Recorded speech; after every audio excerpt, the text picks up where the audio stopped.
사랑하는 성도 여러분, 건강하십니까? 감사합니다. 그래도 한 분이라도 건강하시다. 요즘 최근에 제가 건강으로 인해서 많은 기도 부탁을 좀 받습니다. 우리 교회 성도님들 중에도 아버님이 아프셔서 기도 부탁한 것도 있고, 우리 또 목사님들도 힘드셔서 힘든 내용도 있고, 특별히 저는 또 저에 관계된 가족 한 분이 연세가 좀 많이 드셨긴 했지만 갑자기 스트로크가 생기셔서 또한 또 이렇게 다른 데 옮겨가셔야 되는 그런 상황이 좀 벌어졌습니다. 성도 여러분, 그래서 때로는 밤새 안녕히 주무셨어요 라는 이 인사가 정말 마음에 와닿는 것 같습니다. 그러므로 우리의 육신의 건강 잘 점검하고 건강을 유지하도록 노력해야 되겠죠. 전에 유튜브에서 좀 시간이 지난 내용입니다. 유튜브에서 어떤 클립을 보게 됐었는데, 그때 한 영화 배우입니다. 남자 영화 배우가 그 자신이 건강을 위해서 갖고 다니는 가방 하나, 어디를 가든지 그 친구는 이만한 가방, 사이즈가 크더라고요. 한 이만한 가방을 꼭 갖고 다닌다 그러더라고요. 그래서 그 가방에 무엇이 들었는지를 이렇게 열어봐 줬어요. 그래서 가방을 딱 했는데 웬만한 영양제, 그다음에 건강식품에 대한 내용이 잔뜩 들으면서 그걸 하나하나 설명하는데 그 약장사가처럼 다 설명하더라고요. 그런데 이제 나름대로 그분은 그것을 챙겨 잘 드신다라고, 지금까지 그것을 통해서 건강을 유지했다라고 그렇게 얘기를 하더라고요. 정말 어떤 면에서는 좀 너무 지나치지 않나라는 생각을 좀 해보게 됩니다. 근데 전에도 제가 잠시 말씀드렸지만 한국 사람들 대상으로 하는 온라인 쇼핑에서 가장 잘 팔리는 품목이 여러분 무엇인 줄 아십니까? 바로 이 건강식품에 대한 내용입니다. 그렇죠? 그 영양제라든지 식품에 대한 것. 때로는 어떤 약은 꼭 불치병인데도 쉽게 치유될 수 있는 것처럼 광고해가지고서 팔곤 합니다.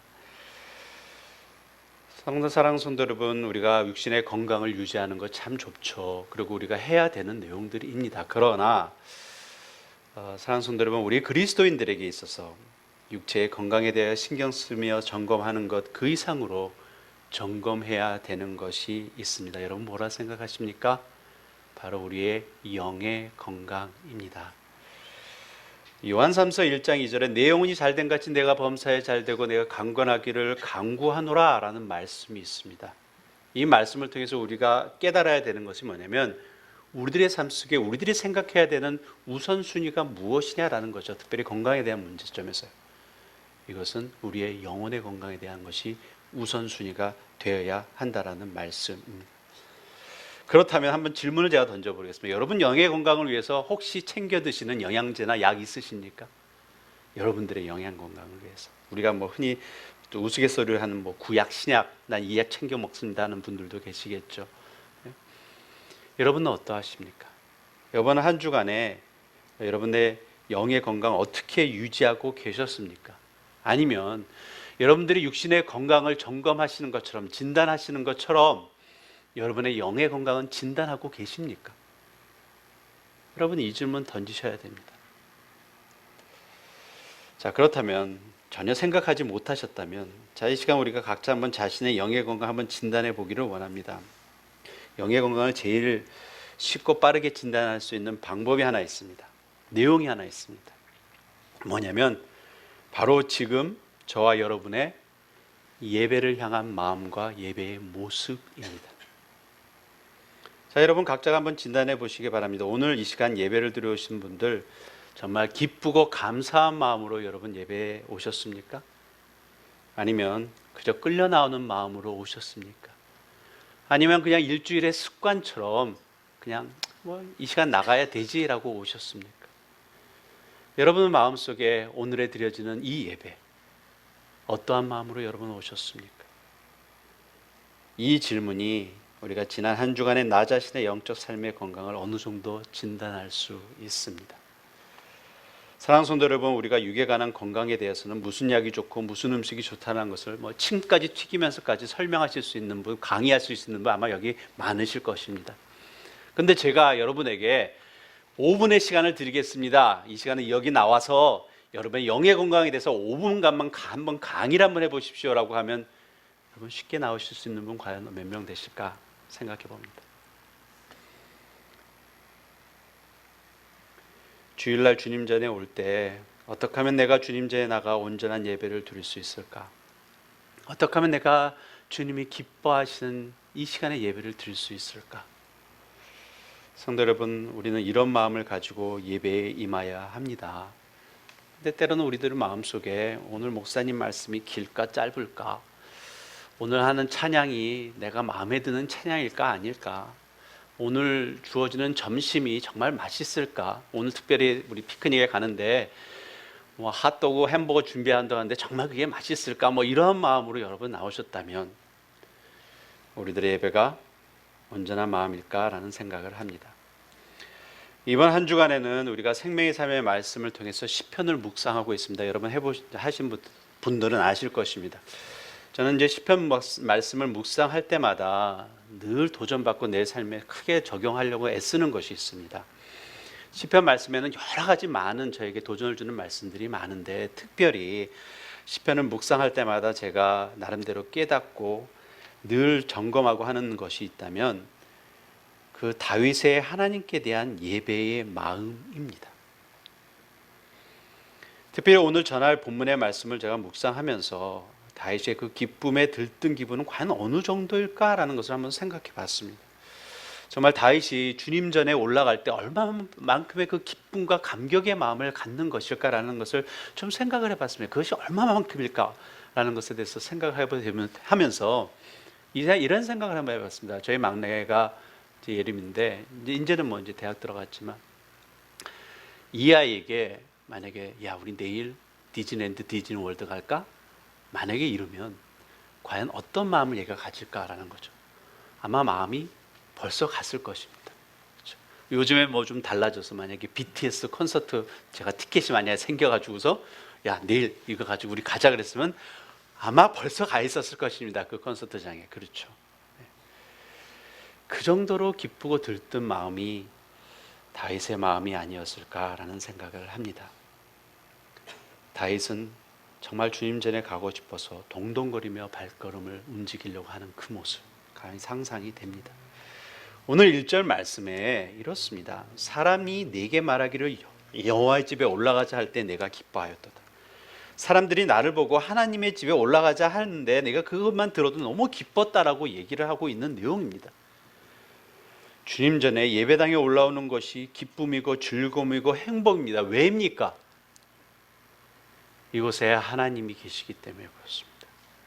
하나님의 전이기 때문에 그렇고 하나님의 임재하심이 있기 때문에 그렇습니다. 물론 예배당에만 나와야 하나님 만나는 거 분명 아니죠. 그러나 주님께서 특별히 정하신 이날에 정말 하나님과 함께 하고자 하고 싶은 우리 사랑하는 형제들과 함께 나와서 함께 마음 앞에서 주님 앞에 찬양 드리고 경배 드리고 주의 말씀 앞에 순종하려고 무릎 꿇는 이 시간이 그래서 기쁜 것입니다.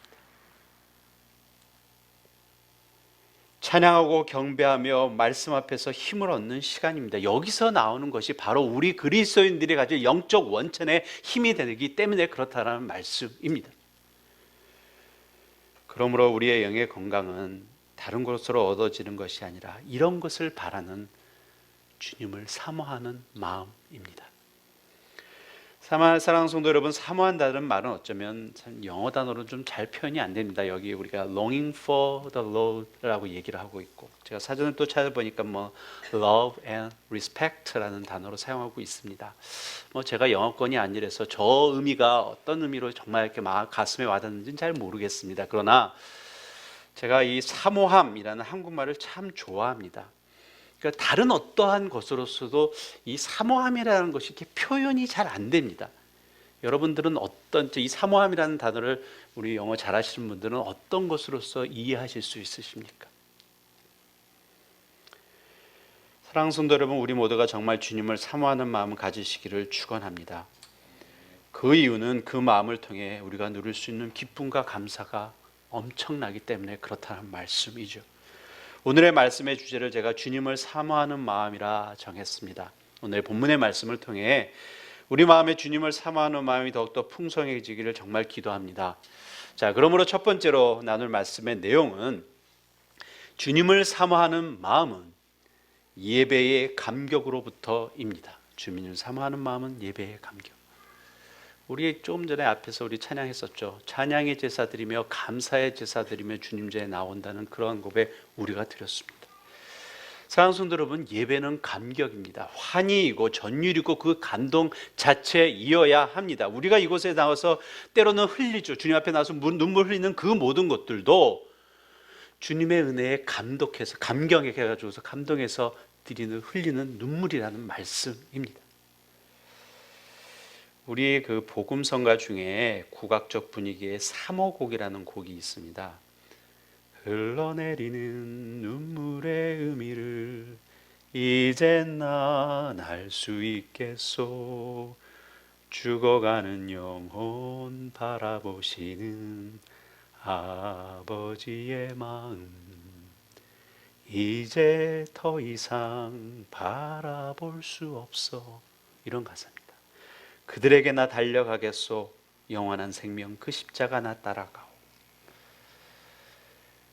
사랑하는 성도 여러분, 이거 가지고 우리는 감격합니다. 이러한 가사를 고백할 때마다 하나님 앞에 눈물을 흘립니다.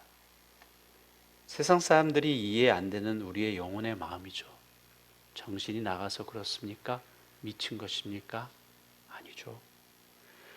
하나님께서 나에게 베풀으신 그 사랑과 은혜가 있기에 우리는 한없이 눈물을 흘리는 감격의 예배를 주님 앞에 드릴 수 있다는 것입니다. 이 마음이 주님의 집을 사모하고 주님과의 만남을 사모하게 됩니다. 사랑하는 성도 여러분, 우리의 사모함이 이렇게 주님 전으로 나오면서 그 사모함이 우리가 세상에서 알지 못하는 기쁨으로 승화하게 된다라는 말씀입니다. 정말 이 자리에 주님을 사모하는 마음으로 여러분이 나오셨다면 우리는 분명 감격의 찬양을 드릴 수밖에 없습니다. 사랑하는 성도 여러분, 오늘 우리 2절 말씀 한번 볼까요? 122편 2절 말씀 우리 같이 한번 합독하겠습니다. 시작. 예루살렘아 우리 발이 내 성문 안에 섰도다. 우리는 참 조용하게 아주 나이스하게 이 말을 읽었습니다. 그렇죠? 예루살렘아 우리 발이 내 성문 앞에 섰도다. 과연 다윗이 그렇게 썼을까라는 생각을 합니다.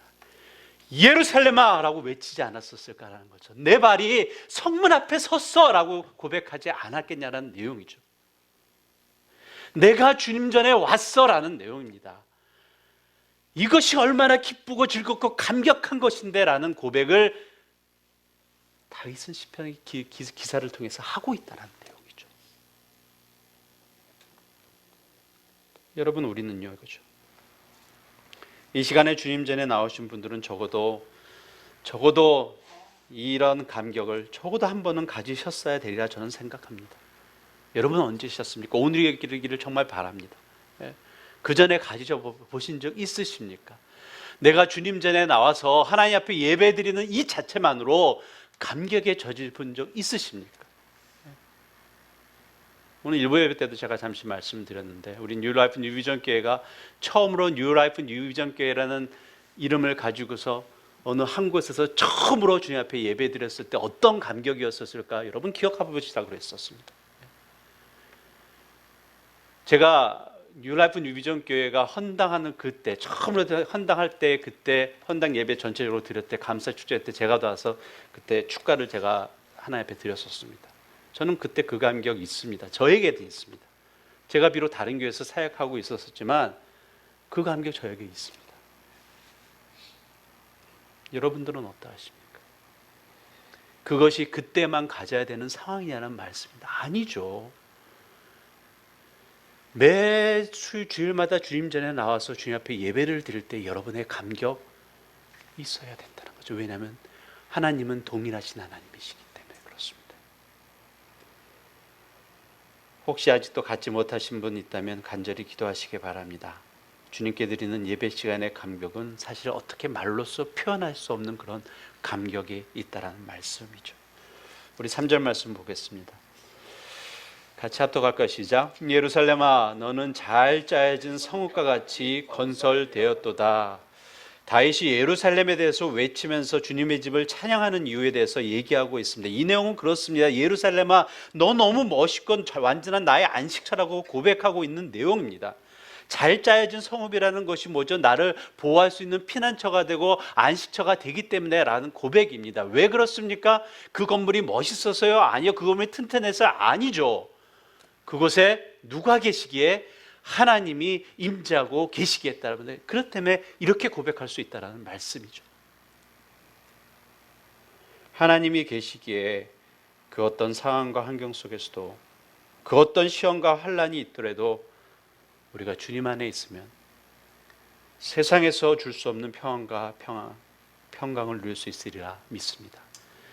시편 기자가 바로 이것을 감탄하면서 얘기하고 있는 말씀이라는 것이죠. 우리 시편 18편 1절에서 6절 말씀 아마 준비됐을 것입니다. 우리 같이 저와 한 절씩 교독하겠습니다. 이것은요. 시편 18편 1절에서부터 6절 말씀. 제가 1절 말씀 읽겠습니다. 나의 힘이신 여호와여 내가 주를 사랑하나이다. 여호와는 나의 반석이시요 나의 요새시요 나를 건지시는 이시요 나의 하나님이시요 내가 그 안에 피할 나의 바위시요 나의 방패시요 나의 구원의 뿌리시요 나의 산성이시로다. 내가 찬송받으실 여호와께 아뢰리니 내 원수들에게서 구원을 얻으리로다. 사망의 줄이 나를 얽고 불의의 창수가 나를 두렵게 하였으며 수월의 줄이 나를 두르고 사망의 올무가 내게 이르렀도다. 내가 환난 중에 여호와께 가르며 나의 하나님께 부르짖었더니 그가 그의 성전에서 내 소리를 들으시며 그의 앞에서 나의 부르짖음이 그의 귀에 들렸도다. 그 말씀이다. 그가 그의 성전에서 내 소리를 들으시며 감탄의 마음에 감사의 제사를 드리는 것입니다. 사랑하는 성도 여러분, 내가 누구기에 라는 거죠. 내가 누구기에 참으로 부족하고 연약한 나를 위해 하나님께서 계획하셨고 설계하셨고 만들어주신 하나님의 성전, 주님의 집에 와서 예배를 드리는 것, 어찌하니 감사할 수 있겠습니까? 사랑하는 성도 여러분, 여러분의 삶의 감사의 내용은 무엇입니까? 한번 생각해 보시기 바랍니다. 내가 드리는 감사에 그저 어떨 때는 그저 세상적인 물질이나 명예나 칭찬이나 어떤 세상적으로 잘 나가는 것으로서만 머물고 있는 것인지 우리는 생각해 봐야 됩니다. 성도 여러분, 하나님, 예수님이 계신다라는 그 자체만으로 감사해 보신 적 있으십니까? 내가 그리스도인이라고 불리는 것 자체만으로 여러분 감사해 보신 적 있으십니까? 내가 하나님을 아버지라 부를 수 있고 내가 하나님을 나의 주님이라 고백할 수 있는 것에 대해서 여러분 감사해 보신 적 있으시냐는 말씀입니다. 사랑하는 성도 여러분, 이 세상에 오로지 나 혼자만 있다고 해서 그런데 내 모습이 죄구렁텅이에 빠져 헤매고 있다면 예수님께서 어떻게 하실까라는 그런 질문을 갖는 내용이 있죠. 사랑하는 성도 여러분, 분명한 것은 예수님께서 나를 위해 십자가를 지셨을 것이라는 고백입니다. 사랑하는 성도 여러분, 여러분이 구원받으심에 대한 감격 아직도 갖고 계십니까? 잊으셨습니까? 나는 이미 구원받은 사람인데라고 그냥 간과하고 넘어가는 삶이십니까? 예수님의 십자가의 구원의 구속함은 여러분들이 주님을 영접한 그날부터 지금까지 계속적으로 역사하는 구원의 역사함입니다. 여러분 잊지 마시기 바랍니다. 그것이 있기에 우리가 살아가고 있다는 말씀이죠. 그렇다면 이거죠. 그렇다면 4절 말씀 우리 봉독하겠습니다. 같이 볼까? 시작. 지파들 곧 여호와의 지파들이 여호와 이름에 감사하려고 이스라엘의 전례대로 그리로 올라가는도다. 4절 말씀을 좀 바꿔 말하게 되면 모든 성도들이 주님의 자녀들이 주님께 감사 찬양하라고 주님께 드려야 할 예배 시간에 맞추어 주님 전에 가는구나 라고 표현할 수 있는 내용입니다. 주님께 드리는 예배의 모습은 감사입니다. 기쁨의 잔치입니다. 찬양의 축제입니다. 우리가 이전에서 드리는 모든 예배가 그래야 할 줄 압니다. 우리 시편 100편 말씀 보겠습니다. 시편 100편 말씀 5절까지인데 이건 같이 합독하겠습니다. 시작. 온 땅이여 여호와께 즐거운 찬송을 부를지어다. 기쁨으로 여호와를 섬기며 노래하면서 그의 앞에 나아갈지어다.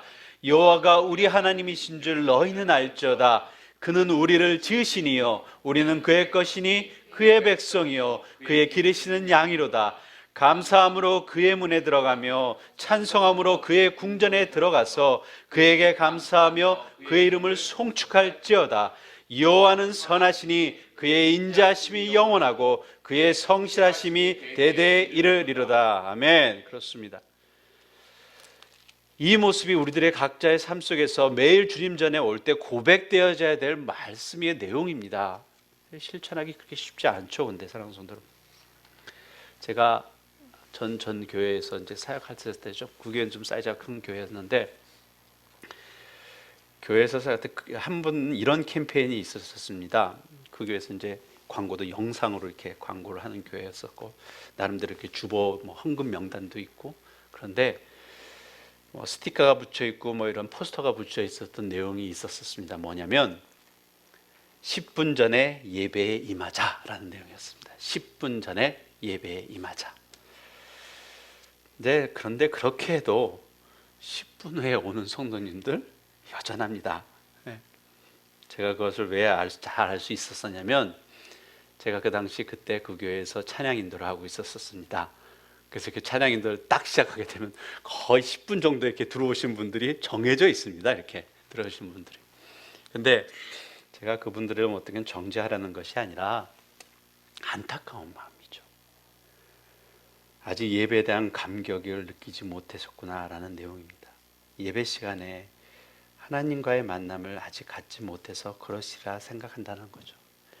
그러나 사랑하는 성도 여러분, 분명한 것은 예배 시간은 우리가 나름대로 하나님과 만남의 약속 시간입니다. 그렇다면요, 이거죠. 그렇다면 정말 주님과의 만남을 갈망하신다면 적어도 우리는 예배 시간이 늦지 않을 것이라 생각합니다.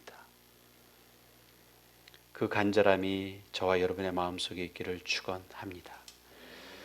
사랑하는 성도 여러분, 주님을 사모하는 마음은 그래서 바로 이 예배의 감격으로부터입니다. 자, 두 번째로 나눌 말씀은 주님을 사모하는 마음은 말씀의 순종으로 표현됩니다. 5절 말씀 제가 읽겠습니다. 거기에 심판의 보좌를 두셨으니 곧 다윗의 집의 보좌로다라는 말씀이 있습니다. 판단의 심판의 보좌입니다. 하나님의 말씀이 선포되는 것입니다. 예배 시간에 주님의 말씀이 선포됩니다. 그 말씀은 들어도 좋고 안 들어도 괜찮은 건 아니다라는 말씀이죠. 분명한 것은 하나님의 말씀이 선포된다는 것은 다른 것에 있지 않고 하나님의 통치권이 선포된다는 것입니다. 사랑하는 성도 여러분, 그러기에 때로는 우리가 말씀의 전달자, 이곳에서 어떤 사람이 전달할지 모르겠지만 목사나 설교자가 말씀에 대해서 전도할 때 그 사람 때문에 말씀 선포의 길을 막으시려고 하시는 분 계시지 않기를 예수 그리스도로 축원합니다. 사랑하는 성도 여러분, 하나님의 말씀이 말씀 그대로 선포될 때는 분명한 것은 전달자가 어떻는지 우리는 그 말씀 앞에 아멘으로 순종해야 합니다. 하나님께서 우리에게 원하시는 것은 바로 말씀의 순종입니다. 여러분, 만약 부부싸움을 자주 하는 어떤 설교자가 나와서 이곳에 나와서 말씀 중에 여러분 아내와 남편을 사랑해야 합니다 라고 말씀을 전하고 사랑하십시오 라고 했었을 때 우리는 어떻게 해야 된다고요? 아멘, 그리고 순종하면 됩니다. 뭐 지는 잘하지도 못하면서 이런 거 판단하시면 안 된다라는 말씀이죠. 사랑하는 성도 여러분, 저도 이렇게 강대상에서 외칠 수 있는 것은 제가 여러분보다 뭐 훨씬 거룩한 삶을 살기 때문에요. 제가 일부 예배 때도 제 아내가 여기 앞에서 예배 드렸는데 아님을 적어도 제 아내는 알고 있습니다. 그렇죠? 때로는 더럽고 냄새나고 추잡한 죄인이고 저도 마찬가지로 부부싸움도 하고 화낼 때도 있고 짜증내가지고서 가정 힘들게 만들 때도 있고 있습니다. 자, 그러나 사랑하는 성도 여러분, 하나님께서 저를 목사의 사역으로서 부르셨기에 제가 하나님께서 주어진 말씀 그대로 선포하라고 하셨기에 그래서 선포하고 있는 것입니다. 이것을 통해 저와 여러분이 주님 앞에서 변화하는 것입니다. 이것이 하나님께서 원하시는 순종의 모습이라는 말씀이죠. 순종이 제사보다 나은 것은 여러분 나름대로 아무리 예배를 잘 드린다고 해도 선포되는 말씀에 대해서 순종하지 않으면 여러분이 생각하는 그 잘 드린 예배에 아무런 의미가 없다라는 것입니다. 그러기에 우리가 말씀 앞에 온전히 순종해야 될 줄로 압니다. 하나님께서는 때로는 악인도 사용하셔서 주님의 말씀을 전하십니다. 하나님께서는 때로는 여러분들이 원수라고 생각하는 그 사람들이 여러분들 앞에 와가지고서 하나님에 대해서 얘기하는 말씀을 통해서도 하나님께서는 가르치신다는 말씀이죠. 하나님과 전혀 모르는 어떤 사람이 지나가면서 교회 다니는 사람이 왜 그래? 라고 얘기했을 때 여러분 이거 귀 기울여 드셔야 됩니다. 왜냐하면 이것을 통해 하나님께서 그 사람을 통해서 여러분 각자에게 말씀하실 수 있는 내용이라 그 누가 부인할 수 있냐는 얘기죠.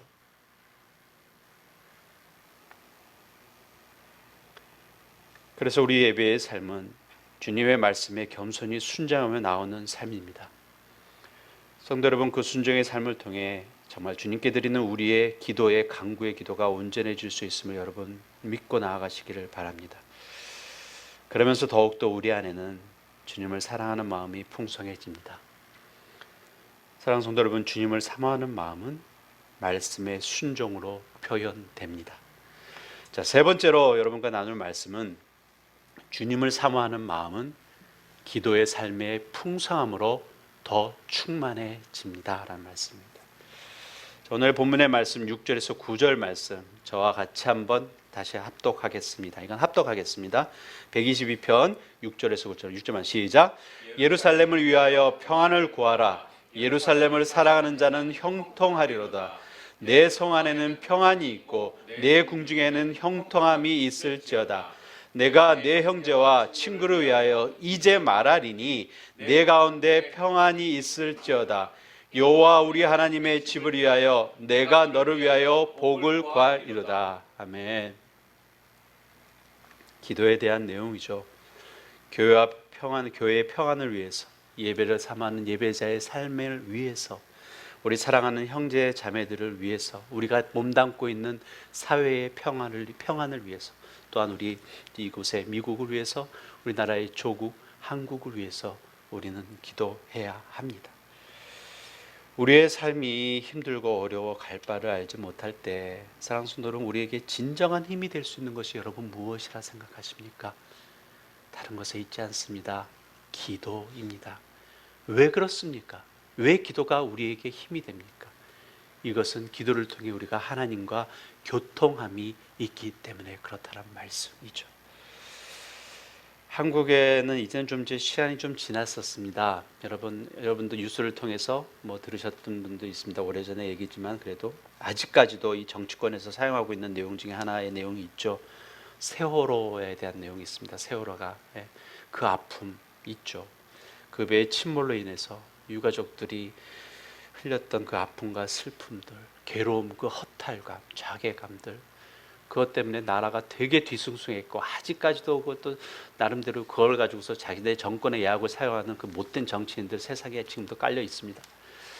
자, 그런데 그래서 뭐 나라에서 계속적으로 보상해 줘야 되고 뭘 해야 되고 위로해야 되는데 그건 여러 가지 많은 내용들이 나왔었습니다. 자, 그렇다고 해서 그렇게 보상을 한다고 해서 그들에게 참된 위로와 참된 평안을 줄 수 있을까라는 내용이죠. 그들에게 받는 그러한 것들, 그것 때문에 처벌받는 사람들 많이 있었죠. 그들이 뭐 사형을 친다, 만약에 한다 할지라도 그것이 그 잃어버린 그들의 아픔을 위로할 수 있냐라는 내용이죠. 그거 가지고는 위로 안 되죠. 우리 요한복음 14장 27절 말씀, 이건 제가 읽겠습니다. 요한복음 14장 27절 말씀. 평안을 너에게 끼치노니 곧 나의 평안을 너에게 주노라. 내가 너에게 주는 것은 세상이 주는 것 같지 아니하리라. 너희는 마음에 근심도 말고 두려워하지 말라. 사랑하는 성도 여러분, 우리가 갖는 평안은 하나님께서 주신 평안이어야 합니다. 이것이 완전한 평안이 될 수 있기 때문에 그렇습니다. 세상이 우리에게 평안과 안식을 준다고 우리를 현혹합니다. 여러분 속지 마시기 바랍니다. 한순간에 잠시 누리는 기쁨이 될 수 있겠지만 분명한 것은 세상이 주는 평안은 먼지같이 훅 날아가는 평안이라는 말씀이죠. 세상이 줄 수 없는 그 참 평안, 누구한테 얻을 수 있냐? 하나님 아버지께로밖에 없다라는 말씀입니다. 여러분 잊지 마시기 바랍니다.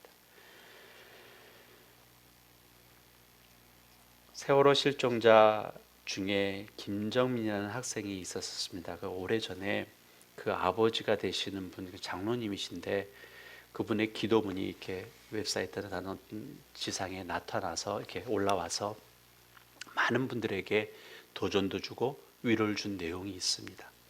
제가 좀 읽어드리겠습니다.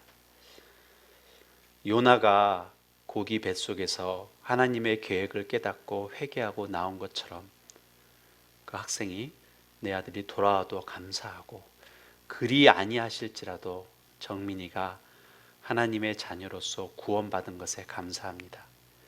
이번 일을 통하여 하나님의 모든 백성이 생사화복의 주권이 하나님께 있음을 항상 고백하고 우리의 생명이 영원하지 않음을 인식하고 잠시 있다가는 나그네 인생 하나님의 계획 속에서 말씀과 기도의 현장 오직 예수 그리스도 오직 복음으로 오직 전도자의 삶을 살아가기를 기도합니다.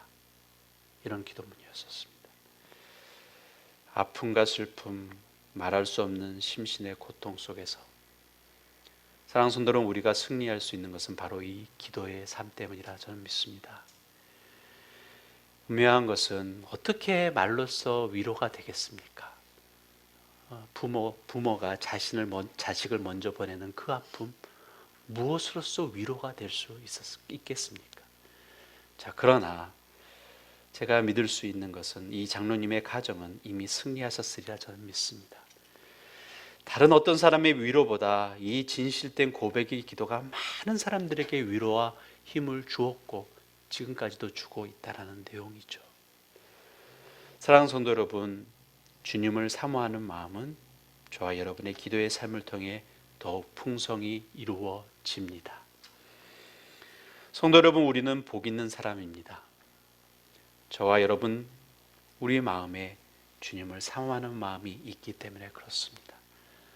또한 사모하고자 하는 마음이 생기셨기 때문에 그렇습니다. 그래서 우리는 복받은 사람들입니다.